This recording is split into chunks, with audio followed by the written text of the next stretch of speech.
We are most alive, we have the most energy, we are most intimate with our best selves when we're progressing towards our mighty mission. I think what's happened on the planet right now is there's been a great seduction and a great brainwashing.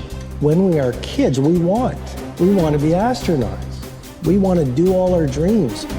And we're full of curiosity, and we're loving, and we're passionate, and we're strong. We're not afraid to be ourselves. But as we leave the perfection of childhood, the hypnosis and the brainwashing begin. Be reasonable.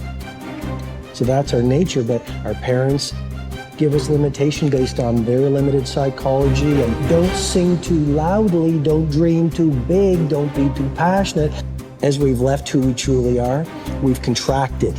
And now it's all about staying safe in the world versus going out there and letting our brilliant, our primal genius shine. And a lot of people just have stuffed that pain of disappointment and their doubt really deep inside. And they just are addicted to distraction and escapes because they don't want to deal with their potential that they've denied. What's the most important key to success? I think it's hunger. It's not getting satisfied.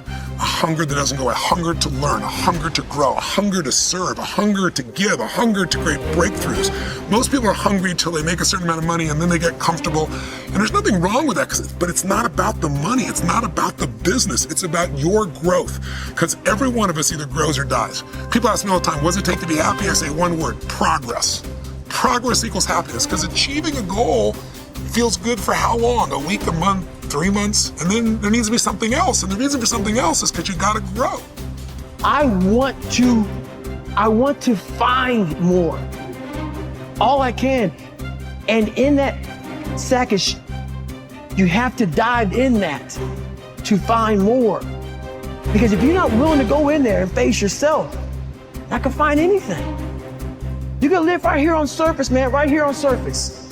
So if there is an ending to this world and there is somewhere to go and there's a judgment, you're gonna get there and you might see a chart. And that chart may tell you who you should have been. And now you get the rest of your life to think about that. Now I could live a much better life if I just would have just suffered a little bit more. Success is not gonna show up at your front door and knock on it and say, here I am. It's not coming to look for you. In fact, success is not thinking about you. Success is already doing its job. You got to be willing to do your job. Each and every day that you are breathing in this world, each and every day that you are doing something in this world, you should be focusing on getting better, not worse. You should be understanding that, hey, I can't be this same person on a day in, day out type of way. I got to keep focusing and going further and going harder and going stronger and pushing myself till there's nothing else left to push forward. So now's the time for you to hit the gym of your life and start exercising your self-discipline muscle. No more talk, no more excuses. From this moment forward, it's all about massive execution. Will there be days that you don't feel like it? Yes. Will there be days that you want to stop? Yes. Will there be days that you want to give up? Yes. Will there be days that you want to quit? Yes. Listen to me. Quitting is never an option. We've all bought into a lie.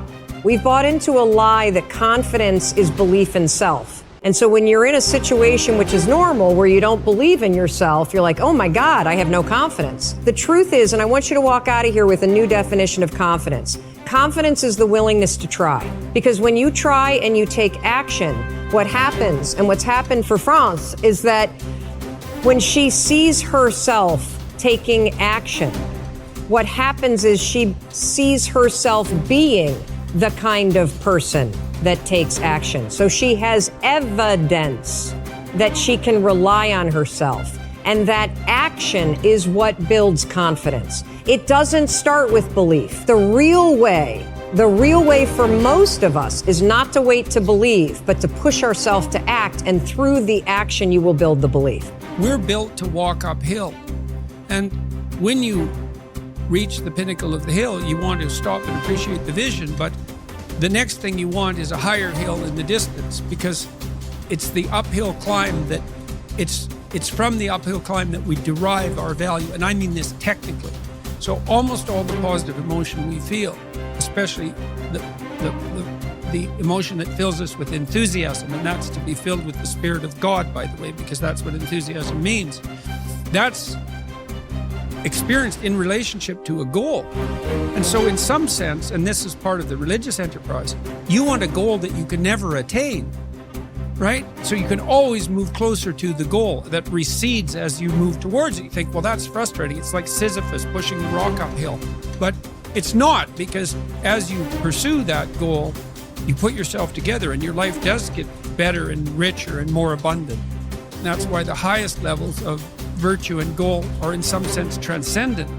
You want them to be above everything you're doing so you can continually move towards something that's more sublime and better.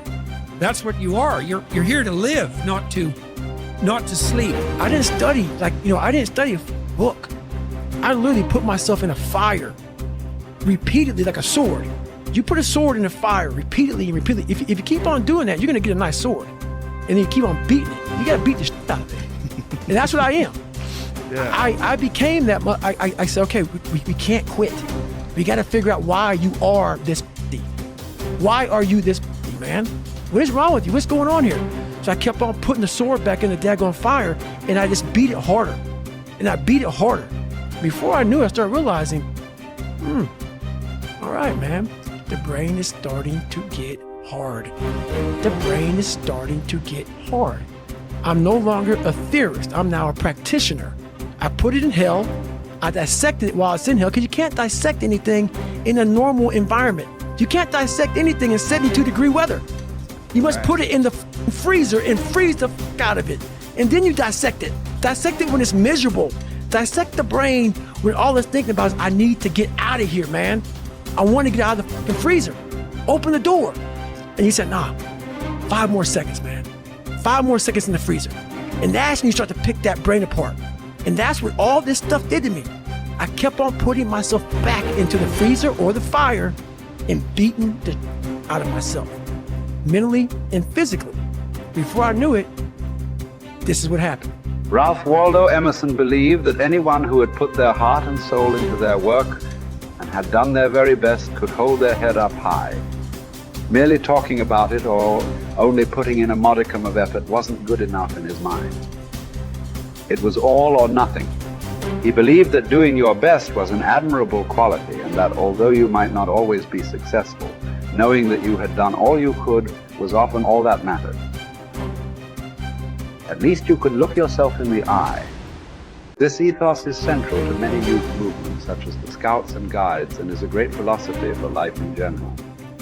Indeed, doing your absolute best in everything you do is something that we should all aspire to, and it doesn't matter if it's at school, university, work, or home. If you think about it, doing your best is also central to self-reliance, because it allows you not only to test your capabilities, but also helps you to learn and therefore extend them. It's only when you are at the edge of your ability that you can really test your mettle and see just how much you can depend on yourself. Only ever working inside your comfort zone or doing just enough to get by may be easy, but is rarely rewarding. And it never allows you to develop into a fully rounded person or realize your full potential. The following quote from Theodore Roosevelt sums up the essence of Emerson's point. It is not the critic who counts, nor the man who points out how the strong man stumbled, or where the doer of deeds could have done better. The credit belongs to the man who is actually in the arena, whose face is marred by dust and sweat and blood, who strives valiantly, who errs and comes up short again and again, who knows the great enthusiasms, the great devotions, and spends himself in a worthy cause, who at the best knows in the end triumph of high achievement, and who, at worst, if he fails while daring greatly, so that his place shall never be with those cold and timid souls, who know neither defeat or victory. When you are working on your next task, give it your full concentration and really put the effort in to produce the best possible end result. Even if it doesn't lead to glittering success, you should be proud of yourself for doing your very best. No man fails who does his best.